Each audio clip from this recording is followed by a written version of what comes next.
Hello friends, सो आज हम लोग रियलाइजेशन अकाउंट का फॉर्मेट देखने वाले हैं कि कैसे कैसे उसका क्या क्या बनता है, कैसे कैसे बनता है। ठीक है, कल हम लोगों ने क्या देखा था, जनरल एंट्री। आई होप आप लोग को अच्छे से समझ में आ गया होगा क्योंकि बहुत इजी वे में मैंने समझाया है। ठीक है, तो अब चलो रियलाइजेशन अकाउंट वैसा डिट्टो ही है, लेकिन अगर जनरल एंट्री के थ्रू नहीं समझ में आ रहा है तो फिर भी देख लो रियलाइजेशन अकाउंट डायरेक्टली हम कैसे बनाए। ठीक है, तो देखो रियलाइजेशन अकाउंट का फॉर्मेट क्या है। पहले तो डेबिट क्रेडिट दो कॉलम बना लो, पर्टिकुलर से अमाउंट पर्टिकुलर से अमाउंट। ठीक है, तो हम डेबिट साइड में क्या लिखे और क्रेडिट साइड में क्या लिखे। आपको बैलेंस शीट में, ओल्ड बैलेंस शीट में जितने भी एसेट्स दिए रहेंगे, लाइक एसेट्स, ये बैलेंस शीट है, एसेट्स दिए रहेंगे जितने भी, इसका बैलेंस क्या है, डेबिट होता है। तो सारे ये किसी भी अकाउंट में जाएगा, बैलेंस शीट का जहां भी कहीं भी जाएगा तो क्या होगा, बैलेंस डेबिट ही होगा क्योंकि डेबिट इसका बैलेंस है। तो ये हम क्योंकि ये डेबिट बैलेंस है सारे एसेट्स, तो हम इसके रियलाइजेशन अकाउंट के डेबिट साइड में पहले हमको, मेरा काम क्या है, सारे एसेट्स को, सारे लाइबिलिटीज को रियलाइजेशन अकाउंट के अंदर डालना, मीन्स रखना। कल हम लोगों ने पढ़ा था ना कि सारे रियलाइजेशन अकाउंट में सारे अकाउंट को ताला लगा करके इस बड़े वाले अकाउंट में डालना है। तो पहले हम सन्ड्री एसेट्स को डालेंगे रियलाइजेशन अकाउंट में, तो सन्ड्री एसेट्स को, मीन सारे एसेट्स को डालेंगे तो कहाँ डालेंगे, रियलाइजेशन अकाउंट के किस साइड में डालेंगे, डेबिट में कि क्रेडिट में। ऑब्वियसली डेबिट में, क्यों, क्योंकि उसका बैलेंस डेबिट होता है। तो टू सन्ड्री एसेट्स अकाउंट करके हम डालेंगे, जैसे कि फर्नीचर होगा तो to building, to furniture, to investment. अच्छा, ठीक है, ऐसे ऐसे एसेट्स का ट्रांसफर हो जाएगा। बट क्या क्या नहीं आएगा, excluding cash, bank, fictitious asset, accumulated loss, debit balance और partners capital account, loan to partner. ठीक है, ये सब नहीं आएंगे, ना तो कैश आएगा, नहीं बैंक आएगा, ना फिक्टिशियस एसेट आएगा। ठीक है, ना ही एक्यूमुलेटेड लॉसेस आएंगे, डेबिट बैलेंस और पार्टनर रहेगा तो भी वो भी नहीं आएगा, और लोन भी पार्टनर का नहीं आएगा। ठीक है, ये सब आप लोग माइंड में रखना कि ये सब हमारे रियलाइजेशन अकाउंट में नहीं आएगा, सिर्फ और सिर्फ सन्ड्री एसेट्स आएगा। ओके, चलो अब अगला चीज क्या आएगा डेबिट साइड में, अगला चीज डेबिट साइड में आएगा मेरा provision on any liability. Means अगर किसी भी लाइबिलिटी पे तुमने कुछ रिजर्व बना के रखा है, ठीक है, तो वो कहाँ आएगा, इस साइड में, डेबिट साइड में। ठीक है, और क्या आएगा, यहां तक तो ट्रांसफर का चीज है, मीन्स जो बस हमें ट्रांसफर करना है वो चीज यहां तक। ठीक है, यहाँ के बाद पता है क्या होता है, यहाँ के बाद थोड़ा सा चेंजिंग आएगा। यहाँ के बाद क्या होता है, टू कैश और बैंक अकाउंट करके आप क्या लिखने वाले हो, कैश और बैंक में, मीन्स किस चीज का कैश और बैंक दिया है भाई, amount paid for discharging liability. Means आप यहाँ पे लाइबिलिटी को भी लाए हो ना, क्यों लाए हो, मीन्स यहाँ पे आएगा, पहले तो सन्ड्री एसेट्स को, सारे को एसेट्स को ले आओगे, यहाँ पे ट्रांसफर कर लोगे, फिर प्रोविजन किसी लाइबिलिटी पे रहेगा वो भी डेबिट साइड में ट्रांसफर कर लोगे, और फिर क्या करोगे, amount paid for discharging liability. अगर आप जैसे जैसे लाइबिलिटी को पे कर रहे हो, ठीक है, पेमेंट किए जा रहे हो लाइबिलिटी को, तो वो अमाउंट यहाँ पे लिखते जाओगे टू कैश और बैंक करके। ठीक है, जैसे हमने क्रेडिटर 50,000 का क्रेडिटर था तो हमने क्रेडिटर को पे कर दिया तो हम लिख देंगे टू कैश। ठीक है, ब्रैकेट में आपको क्रेडिटर लिखना है तो लिख सकते हो, लेकिन कोई जरूरी नीड नहीं है, टू कैश करके लिख दो, बस उसका अमाउंट डाल दो, कितना कितना पे कर दिए हो आप। ठीक है, तो अमाउंट डालना इंपॉर्टेंट है। बिल्स पेबल होगा, सपोज 40,000 का बिल्स पेबल है तो 50,000 क्रेडिटर का, 40,000 बिल्स पेबल का, दोनों को प्लस करके बाहर लिख दो अमाउंट यहाँ पे। ठीक है, तो समझ रहे हो, यहाँ पे टू कैश और बैंक करके क्या होगा, लाइबिलिटी पे करोगे ना तो यहाँ पे आएगा डेबिट साइड में, रियलाइजेशन अकाउंट के डेबिट साइड में क्या आएगा, टू कैश और बैंक के। अगर लाइबिलिटी पे कर दिया आपने तो यहाँ पे कैश और बैंक करके लिख दोगे। ठीक है, अगला क्या, टू कैश और बैंक अकाउंट करके फिर से आगे, मीन्स अब इसमें क्या करना है, एक्सपेंस, ये मतलब इसमें भी आप लिख सकते हो इसका अमाउंट, लेकिन हमने अलग से शो किया है अभी समझने के लिए।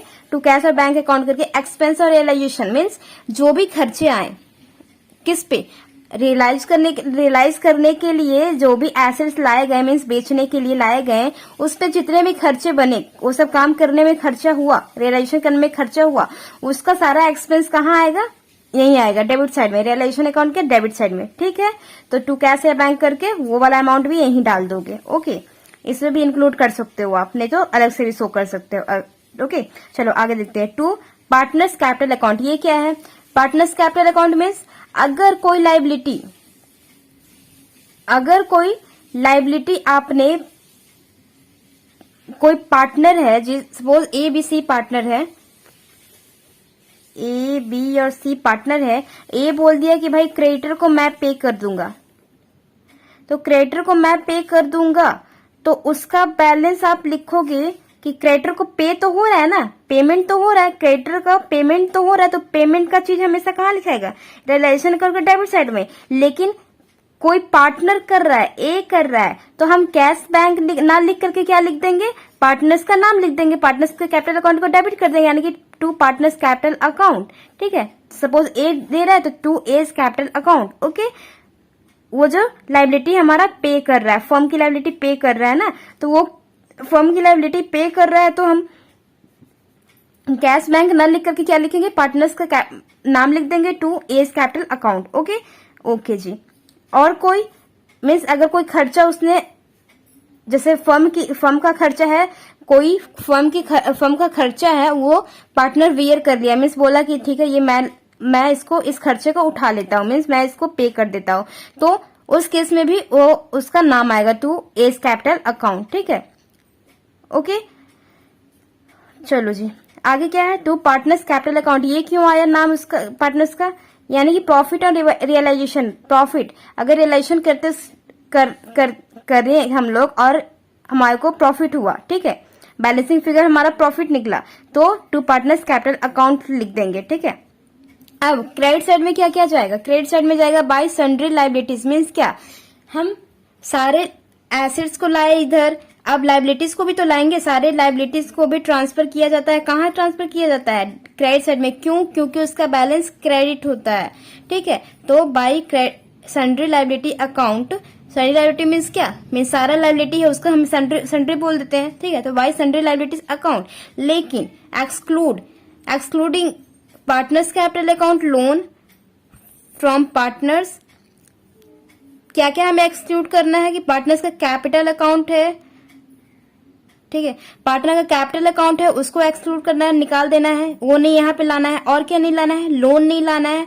ठीक है, और क्या नहीं लाना है, रिजर्व नहीं लाना है, और क्या नहीं लाना है, एक्यूमुलेटेड प्रॉफिट। ये सब कहाँ दिया रहता है ना लाइबिलिटी साइड में, तो लाइबिलिटी साइड में ये सब दिया रहेगा, तो हम यहाँ पे वो सब नहीं लाएंगे रियलाइजेशन अकाउंट में। क्यों, क्योंकि ये सब पार्टनर्स कैपिटल अकाउंट का चीज है ना, सारे आइटम्स है, तो वो हम वहां ट्रीट करेंगे। ठीक है, क्योंकि पार्टनर्स कैपिटल अकाउंट अभी हमें ओपन करना है। ठीक है, तो बाय सन्ड्री लाइबिलिटी मीन्स जितने लाइबिलिटीज होंगे वो सारे आएंगे। लाइबिलिटीज में कौन कौन सी लाइबिलिटीज आएंगे, वो आउटसाइड लाइबिलिटी भी आएंगे, और हमारे अंदर को जो भी लाइबिलिटी हो, जैसे कि प्रोविजन हो गया, provision for bad and doubtful debts हम लोग करते थे, वो आ जाएगा। ठीक है, इन्वेस्टमेंट फ्लक्चुएशन फंड आ जाएगा, वो सब रिजर्व जो होते थे ना, वो सारे लाइबिलिटी, एक तरह से लाइबिलिटी ही थे वो हमारे, तो लाइबिलिटी वो सब भी लाइबिलिटी आएगा, आउटसाइड और इनसाइड दोनों का लाइबिलिटी आएगा यहाँ पे।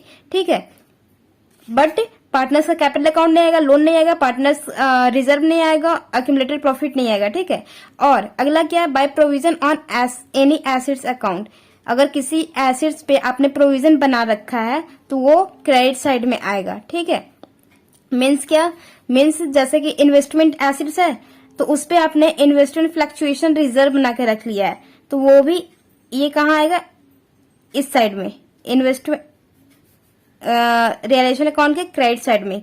ठीक है, जो भी एसेट्स आइटम है उससे रिलेटेड अगर कोई भी रिजर्व है तो यहां न लिख करके कहाँ लिखेंगे, इसके साथ न लिख करके इसके बगल में लिखेंगे। ठीक है, और कोई भी लाइबिलिटी से रिलेटेड है, कोई भी लाइबिलिटी से रिलेटेड सॉरी कोई भी लाइबिलिटी से रिलेटेड अगर रिजर्व है तो उसको कहाँ लिखेंगे, डेबिट साइड में। ठीक है, हम कभी भी साथ साथ नहीं लिखेंगे, एसेट से रिलेटेड कोई रिजर्व है उसके बगल में लिखो, लाइबिलिटी से रिलेटेड कोई रिजर्व है तो उसके बगल में लिखो, यानी कि डेबिट है तो क्रेडिट, क्रेडिट है तो डेबिट, ये उल्टा उल्टी करना है। ठीक है, चलो और क्या, फिर यहां से इसमें भी चेंज है, देखो यहां से बाय कैश और बैंक अकाउंट करके क्या आया है, क्या है मतलब इसका, बाय कैश और बैंक करके आप क्या लिखोगे, amount received on realisation of assets, means क्या है, अमाउंट रिसीव्ड मीन्स आपने जो रियलाइज करके एसेट्स को बेच करके पैसे आपको जो मिले ना, एसेट्स को बेचा आपने, एसेट्स यहाँ पे लाए थे, किस लिए लाए थे, बेचने के लिए लाए थे, बेचने के लिए जो भी एसेट्स आपने बेचा, जिससे जिससे जिस जिस आइटम से आपको पैसे मिले, वो वाले पैसे आप यहाँ पे लिखोगे बाय कैश और बैंक करके, अमाउंट बस सारे प्लस करके बाहर एक जगह लिख दोगे।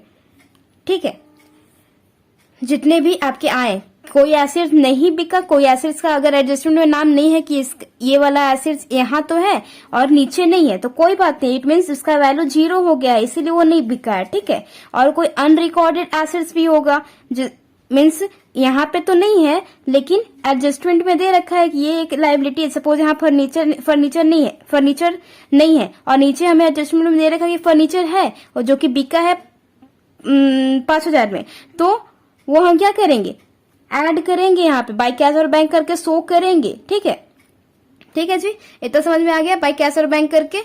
ओके, बाय कैश और बैंक करके और क्या आता है, इसमें भी लिख सकते हो, लेकिन हम अभी समझाने के लिए अलग शो किए हैं। Amount received from unrecorded asset, जो कि हम लोगों ने हमने अभी समझाया, means amount received from unrecorded asset means अगर इसमें रिकॉर्ड नहीं है बैलेंस शीट में, हमारे ओल्ड बैलेंस शीट में एसेट वो नहीं प्रेजेंट है, अवेलेबल है, अपीयर है, तो अगर एडजस्टमेंट में हमें मिल जाते हैं तो हम क्या करेंगे, उससे हम उसके अमाउंट को लिखेंगे, यहाँ पे शो करेंगे। ठीक है, ओके।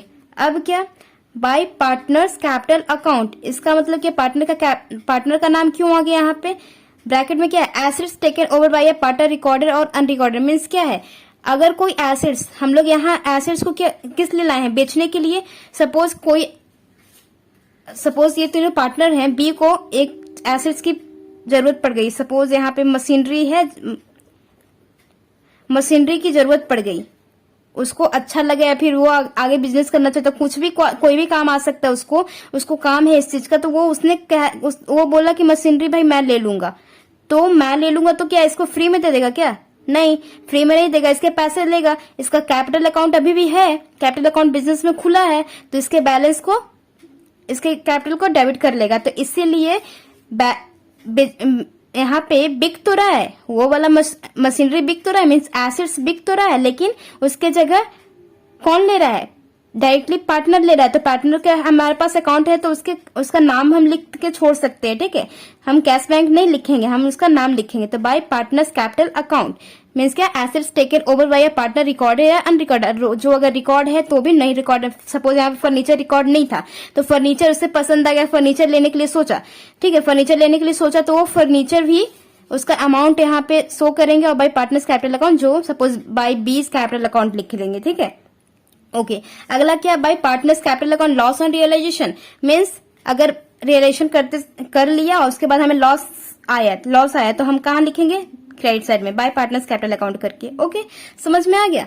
ओके जी, तो क्या है, पहला हमारा काम क्या रहेगा, पहला हमारा काम रहेगा कि एसेट से बैलेंस शीट देखेंगे, बैलेंस शीट देखते ही एसेट से सारा हम ट्रांसफर कर लेंगे कहाँ, एसेट्स को डेबिट साइड में, क्यों, क्योंकि उसका बैलेंस डेबिट होता है। लायबिलिटी को सारा हम ट्रांसफर कर लेंगे क्रेडिट साइड में, क्यों, क्योंकि उसका बैलेंस क्रेडिट होता है। नेक्स्ट, फर्स्ट स्टेप हो गया पहला। दूसरा क्या है, अगर कोई रिजर्व बना के रखे हो एसेट से रिलेटेड कोई रिजर्व बना के रखे हो, तो उसके जस्ट अपोजिट साइड में लिखेंगे। जैसे डेबिट में हम एसेट्स लिख दिए तो उसके अपोजिट साइड में उसका रिजर्व लिखेंगे, सेकेंड स्टेप। और लायबिलिटी से रिलेटेड कोई रिजर्व बना के रखे हो तो उसके अपोजिट साइड में वो रिजर्व शो करेंगे। ठीक है, सेकेंड स्टेप। ठीक है जी, उसके अपोजिट साइड में हम उसका रिजर्व शो करेंगे, साथ साथ नहीं करेंगे, उसके अपोजिट साइड में करते जाएंगे। ओके, अगला काम, ये तो हमारा हो गया बैलेंस शीट से रिलेटेड जो भी ट्रांसफर करना था। उसके बाद का काम अब देखो, उसके बाद का काम क्या है, अगर हम यहाँ पे एसेट्स लाए हैं, क्योंकि ये अकाउंट एक कौन सा अकाउंट है, ये एक नॉमिनल अकाउंट है। ठीक है, ये एक नॉमिनल अकाउंट है, तो नॉमिनल अकाउंट का रूल क्या कहता है, all expenses are debit and all income are credit. ठीक है, तो इनकम क्या होता है, इनकम अगर इनकम हो रहा है तो हमारा बैलेंस क्या होगा, क्रेडिट होगा, और खर्चे हो रहा है तो डेबिट होगा। ये हमारा नॉमिनल अकाउंट का रूल बोलता है। तो ये क्योंकि एक नॉमिनल अकाउंट है, तो हम एसेट्स को बेचेंगे तो हमारे पास पैसे आएंगे तो बाय कैश करके कहाँ लिखेंगे, क्रेडिट साइड में। क्योंकि ये एक नॉमिनल अकाउंट है, आ रहा है पैसा तो पैसा आ रहा है तो क्रेडिट हो रहा है, बढ़ रहा है तो ये बैलेंस कहाँ जाएगा, क्रेडिट बैलेंस में, इसीलिए बाय कैश क्रेडिट साइड में है। बाय कैश और बैंक करके क्या लिखोगे, amount received on realisation of assets, means हमारे पास पैसे आए तो यहाँ, और पैसे गए, पैसे क्यों जाएंगे, पैसे जाएंगे जब आप लाइबिलिटी पे करोगे। इस एसेट्स का काम क्या हुआ, इस एसेट्स का काम हुआ बेचने का, बेचने से पैसे आए। इस लायबिलिटी का काम क्या हुआ, पेमेंट करना है इसको, तो किससे पेमेंट करोगे, किससे पेमेंट करोगे, पैसे से ही ना, तो पैसे से ही, कैश से ही पेमेंट करोगे, तो टू कैश या बैंक करके यहाँ आएगा, ठीक है। क्यों, क्योंकि खर्चे हो रहे हैं, और सारे खर्चे कहाँ शो होते हैं, डेबिट साइड में होते हैं। नॉमिनल अकाउंट का रूल बोलता है कि सारे खर्चे शो होते हैं डेबिट साइड में, इसीलिए सारे खर्चे, पैसे आए तो क्रेडिट साइड में, पैसे गए तो डेबिट साइड में, ठीक। अगला, अगर कोई कैश में ही है, कैश में है, यानी कि अनरिकॉर्डेड एसेट्स कोई आ गया, मीन्स रिकॉर्ड एसेट नहीं है, फिर भी वो बिक गया, तो उसमें भी एक पैसे तो आए ना भाई, रिकॉर्ड रहे चाहे नहीं रहे, पैसे तो आए हमारे पास, तो पैसे आ गए तो इसमें इट मीन्स हमारा बैलेंस बढ़ गया, तो बैलेंस बढ़ गया तो क्रेडिट में आ गया, तो बाय कैश करके यहाँ लिख दोगे। और एक्सपेंस ऑन रियलाइजेशन मीन्स खर्चे हुए, रियलाइजेशन करते समय, बेचते समय हमें खर्चे हुए, ठीक है, सामान को लदवाने में खर्चे जो हुए, तो उसमें खर्चे वर्चे हुए, वो तो किस में पे करेंगे, कैश में ही पे करेंगे ना, तो सारे खर्चे कहाँ, डेबिट साइड में, तो टू कैश और बैंक करके हो गया जी, टू थर्ड हो गया, ये थर्ड है। फोर्थ में देखो, अगर कोई बेचने पे कोई आउटसाइडर नहीं ले रहा है, कौन ले रहा है, पार्टनर ले रहा है, तो पार्टनर का कैश बाय कैश करके नहीं ले रहे हैं, भले हमारा बिक तो रहा है, बिक रहा है, इट मीन्स कुछ आ रहा है, कैश ही आ रहा है, लेकिन हम अगर पार्टनर ले रहा है तो पार्टनर का नाम लिखेंगे, कैश नहीं लिखेंगे, क्या लिखेंगे, नाम लिखेंगे, ठीक है। अगर पार्टनर ले रहा है तो नाम लिखेंगे, अगर पार्टनर नहीं ले रहा है तो कैश लिखेंगे, बिक तो रहा है हमारा एसेट्स, ठीक है। और यहाँ पे ये फोर्थ हो गया, to partners capital commit liability taken over by partner और any expense bear by him, अगर कोई पार्टनर लायबिलिटी पे करने के लिए रेडी हो गया, ठीक है, तो पार्टनर का नाम लिखेंगे, पे तो करेगा, कैश में ही पे करेगा, ये तो ऑब्वियस सी बात है कि कैश में ही पे करेगा, लेकिन अगर कोई पार्टनर किया है, यहाँ पे स्पेशल बात क्या है कि पार्टनर कर रहा है, तो पार्टनर का फर्म नहीं कर रही, कोई एक इंडिविजुअल पर्सन कर रहा है, मीन्स हमारे एक कोई पार्टनर फर्म, ये तीनों मिला के ना फर्म होगा, लेकिन यहाँ पे सपोज ए ही कर रहा है, तो ए कर रहा है तो उसका नाम लिखेंगे, ना कि कैश और बैंक से शो करेंगे, क्या लिखेंगे, पार्टनर का नाम लिख देंगे, to partners to as capital account, okay, समझ में आ गया। और प्रॉफिट हुआ करते समय तो इधर, और लॉस हुआ तो इधर। अगला नोट में देखो, अगर गुडविल हमारा अपीयर है बैलेंस शीट में, जैसे कि एसेट्स के साइड में गुडविल अपीयर है, तो इसको हम लोग अभी तक क्या करते आए हैं, राइट ऑफ करते आए हैं, मीन्स क्या किए, पार्टनर्स में बांट दिए थे, ठीक है।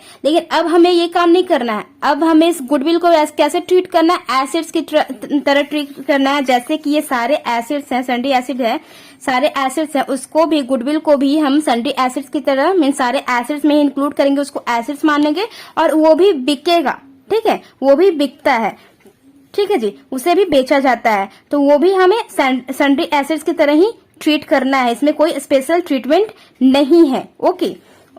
अब देखो, ये तो बता दी थी पोस्टिंग और कॉरेस्पॉन्डिंग रिजर्व मीन्स क्या, रिजर्व मीन्स कि अगर किसी एसेट से रिलेटेड रिजर्व बनाए हो तो उसके अपोजिट साइड में, किसी लायबिलिटी से रिजर्व बनाए हो तो उसके अपोजिट साइड में। एक डेटर का मेरे को बताना है, तो वो अभी रुको मैं बताती हूँ, ठीक है।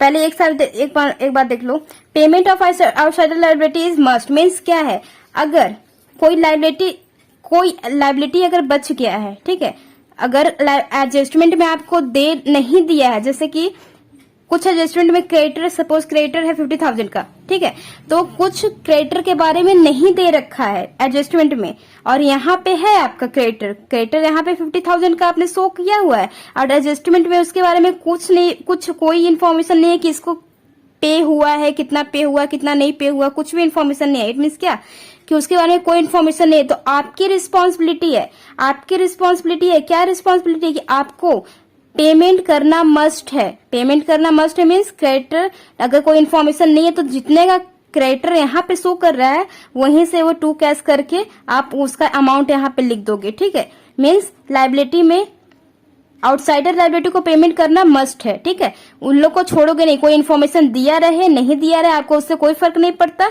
अगर लाइबिलिटी है, आउटसाइड लाइबिलिटी शो किया है यहाँ पे दिख रहा है, तो आप वहां पे उतना अमाउंट से पे करोगे ही करोगे। ठीक है, सारे काम करने के बाद, एडजस्टमेंट पढ़ने के बाद कोई इन्फॉर्मेशन नहीं मिली तो उसको एज इट इज पे कर दोगे, जितने का पैसा जितने का रहेगा उतने का ही पे कर दोगे। ठीक है, चलो अब क्या एक और क्या होता है, प्रोविजन फॉर, जैसे कि डेटर है एक और इम्पोर्टेंट चीज इसमें है, जैसे कि देखो डेटर है और उस पे है provision for doubt and doubtful debt. Means क्या है, डेटर है, ग्रॉस अमाउंट यहाँ लिखा है और नेट अमाउंट बाहर लिखा है 30,000, राइट।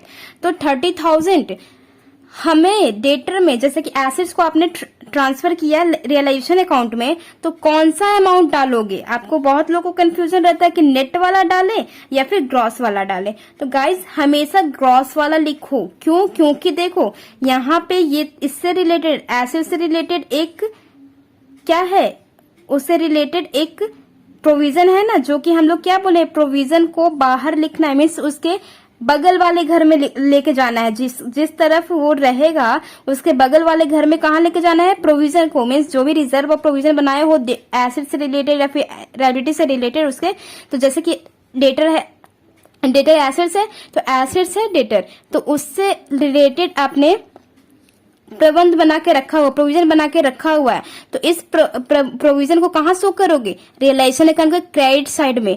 तो डेटर में सिर्फ 34,000 लिखोगे और प्रोविजन में 4,000 लिखोगे। जैसे कि यहाँ पे रियलाइजेशन अकाउंट के डेबिट साइड में लिखोगे डेटर्स कितने का 34,000 और यहाँ क्रेडिट साइड में शो करोगे, क्या शो करोगे, 4,000 प्रोविजन फॉर डाउटफुल डेट्स। ठीक है, ये हमारा इंपॉर्टेंट रहेगा बात कि हमें नेट वाला नहीं शो करना है, हमें क्या शो करना है, ग्रॉस शो करना है। ग्रॉस जो अमाउंट है ना वो शो करना है यहाँ पे। ठीक है, समझ गए, एक ये वाला इंपॉर्टेंट चीज हो गया। अब देखो आउटसाइडर लायबिलिटी को पे करना है, लेकिन जो हमारे अंदर के लायबिलिटी, कुछ बिजनेस के अंदर भी लायबिलिटी रहते हैं, right, like provision for bad and doubtful debt, जैसे कि आप लोग ने अभी पढ़ा, कोई रिजर्व है तो इन्वेस्टमेंट फ्लक्चुएशन रिजर्व है, तो वो सारे यहाँ तो शो करेंगे लेकिन उसका पेमेंट कभी नहीं करेंगे। क्यों? क्योंकि वो एक इंसान थोड़ी है, कोई क्रेडिटर, तो समझ लो कि क्रेडिटर कोई एक इंसान है कि भाई मेरा पैसे दो। क्रेडिटर कौन, जिससे आपने उधार ले रखा है, तो कहेगा कि मेरे पैसे दो, तो आप उस इंसान को पैसे दोगे। प्रोविजन फॉर डाउटफुल डेट, ये सब रिजर्व कैसे होता है, लायबिलिटी आप बनाते तो हो फॉर्म में, लेकिन अपने प्रॉफिट से काट के कुछ प्रॉफिट में से निकाल के जमा करते हो अपने गुल्लक में। क्यों? क्योंकि ऐसा लायबिलिटी, क्योंकि प्रॉब्लम में हमें प्रॉब्लम आए तो हम उससे बियर कर सके, ठीक है, हम फेस कर सके। तो वो हमारा गुल्लक है, एज ए लायबिलिटी तो है, लेकिन वो हमारा रियल में लायबिलिटी नहीं है। वो हमारे वो मैंने अपने प्रॉफिट से, वो इंसान नहीं है जो जिससे हमें प्रॉफिट देना होगा। ठीक है, तो जितने रिजर्व हो गए यहाँ पे शो तो करोगे आप, इनसाइड लायबिलिटी का जो शो तो करोगे, लेकिन आप कभी भी पे नहीं करोगे। ठीक है, तो उसके बारे में कोई कभी भी पेमेंट नहीं होगा। पेमेंट हमेशा क्या होगा, आउटसाइडर लायबिलिटी को ही होगा, इनसाइड वाले को नहीं होगा। Means inside means provision, reserve, ये सब को लायबिलिटी को पेमेंट नहीं होता। क्यों? कैसे पेमेंट, कोई इंसान थोड़ी है, वो तो मैंने अपने गुल्लक से काट के रखा था। एज ए लायबिलिटी की प्रॉब्लम आएगा तो सॉल्व कर लेंगे, मीन्स फेस कर लेंगे उससे। ठीक है, हो गया, इतना समझ में आ गया। ठीक है, इतना ही आज के लिए। आगे हम लोग क्वेश्चन करते करते सीखेंगे कि क्या क्या प्रॉब्लम अराइज होते हैं। ठीक है, till then bye bye, take care.